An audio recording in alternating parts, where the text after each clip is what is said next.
Praise the Lord. Greetings to you all in the name of our Lord and Savior Jesus Christ.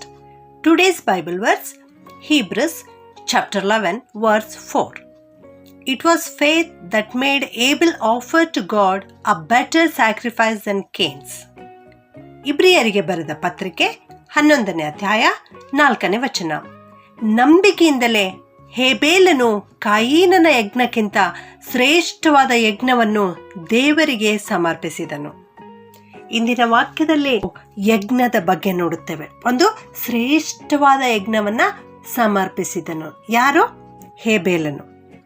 ಇಲ್ಲಿ ಹೇಬೇಲನ ಬಗ್ಗೆ ನೋಡುತ್ತೇವೆ ಮತ್ತು ಅವನ ಅಣ್ಣನಾದ ಕಾಯಿನನ ಬಗ್ಗೆ ನೋಡುತ್ತೇವೆ. ಈ ಲೋಕದಲ್ಲಿ ಜೀವಿಸಿರ್ತಕ್ಕಂಥ ಮನುಷ್ಯರಲ್ಲಿ ಮೊದಲನೆಯ ನಂಬಿಕೆಯ ವೀರನು ಎಂದು ಕರೆಸಿಕೊಂಡಂಥ ವ್ಯಕ್ತಿಯೇ ಈ ಹೇಬೇಲನು. ದೇವರು ನಮಗೆ ಕೊಡ್ತಕ್ಕಂಥ ವರಗಳಲ್ಲಿ 9 ವರಗಳಲ್ಲಿ ಒಂದು ವರ ನಂಬಿಕೆಯ ವರ.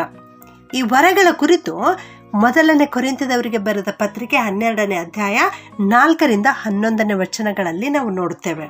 ಅಲ್ಲಿ 9 ವರಗಳ ಕುರಿತು ಬರೆಯಲ್ಪಟ್ಟಿದೆ. ಅದರಲ್ಲಿ 3ನೇ ವರವೇ ನಂಬಿಕೆಯ ವರ. ಈ ನಂಬಿಕೆ ಹೇಬೇಲನಲ್ಲಿತ್ತು.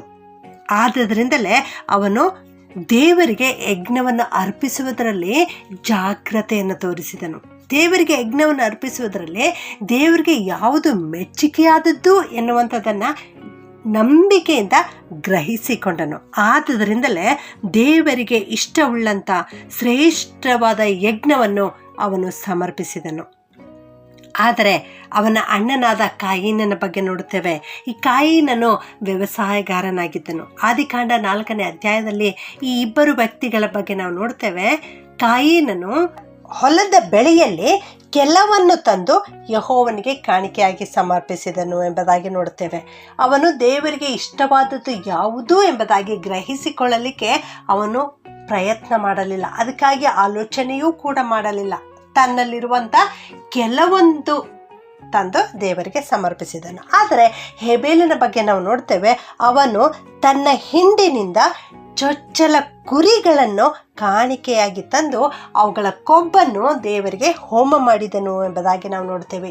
ಈ ಯಜ್ಞವನ್ನು ಯೆಹೋವ ದೇವರು ಮೆಚ್ಚಿಕೊಂಡರು ಪ್ರಿಯರೇ. ಆದರೆ ಕಾಯಿನನನ್ನು ಮತ್ತು ಅವನ ಕಾಣಿಕೆಯನ್ನು ದೇವರು ಮೆಚ್ಚಲಿಲ್ಲ. ದೇವರಿಗೆ ಇಷ್ಟವಾದ ಯಜ್ಞ ಯಾವುದು ಎಂಬುದಾಗಿ ತಿಳಿದುಕೊಳ್ಳಲಿಕ್ಕೆ ಮನಸ್ಸು ಕೂಡ ಅವನು ಮಾಡಲಿಲ್ಲ. ಹೇಗೋ ಒಂದು ತನ್ನ ಕರ್ತವ್ಯಕ್ಕಾಗಿ ಕಾಣಿಕೆಯಾಗಿ ಕೊಟ್ಟರೆ ಮುಗಿತು ಎಂಬುದಾಗಿ ಅವನು ಯೋಚನೆ ಮಾಡಿದನು. ಆದರೆ ಆ ಯಜ್ಞವನ್ನು ದೇವರು, ಆ ಕಾಣಿಕೆಯನ್ನು ದೇವರು ಅಂಗೀಕರಿಸಲಿಲ್ಲ ಪ್ರಿಯರೇ.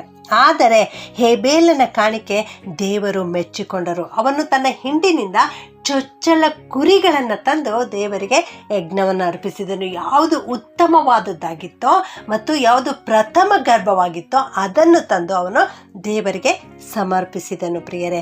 ಇಬ್ರಿಯರಿಗೆ ಬರೆದ ಪತ್ರಿಕೆ 11ನೇ ಅಧ್ಯಾಯ 6ನೇ ವಚನದಲ್ಲಿ ನಾವು ನೋಡ್ತೇವೆ, ನಂಬಿಕೆ ಇಲ್ಲದೆ ದೇವರನ್ನು ಮೆಚ್ಚಿಸುವುದು ಅಸಾಧ್ಯ ಎಂಬುದಾಗಿ. ಹೌದು, ದೇವರನ್ನು ಮೆಚ್ಚಿಸಬೇಕಾದ್ರೆ ನಾವು ಕರ್ತನಲ್ಲಿ ನಂಬಿಕೆ ಇಟ್ಟಂಥವರಾಗಿರಬೇಕು. ಆಗ ಮಾತ್ರ ದೇವರನ್ನು ಮೆಚ್ಚಿಸಲಿಕ್ಕೆ ಸಾಧ್ಯ, ದೇವರಿಗೆ ಮೆಚ್ಚುಗೆಯಾದ ಯಜ್ಞವನ್ನು ಸಮರ್ಪಿಸಲಿಕ್ಕೆ ಸಾಧ್ಯ. ಹೌದು ನನ್ನ ಪ್ರಿಯ ದೇವಜನರೇ, ನಾವೆಲ್ಲರೂ ಕರ್ತನ ಮೇಲೆ ನಂಬಿಕೆ ಇಡೋಣ.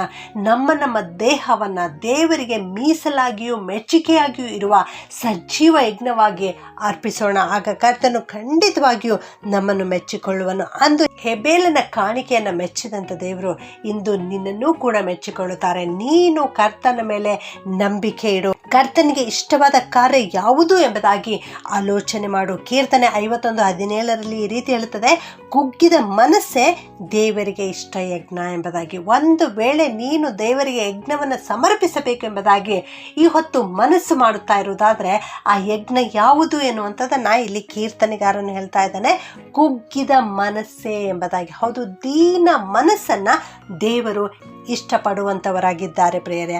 ಆದ್ದರಿಂದ ಪಶ್ಚಾತ್ತಾಪದ ಹೃದಯದಿಂದ, ಜಜ್ಜಿ ಹೋದ ಮನಸ್ಸಿನಿಂದ, ದೀನ ಮನಸ್ಸಿನಿಂದ ಕರ್ತನ ಕಡೆಗೆ ತಿರುಗಿಕೊಂಡು ನಿನ್ನ ದೇಹವನ್ನು ದೇವರಿಗೆ ಸಮರ್ಪಿಸು.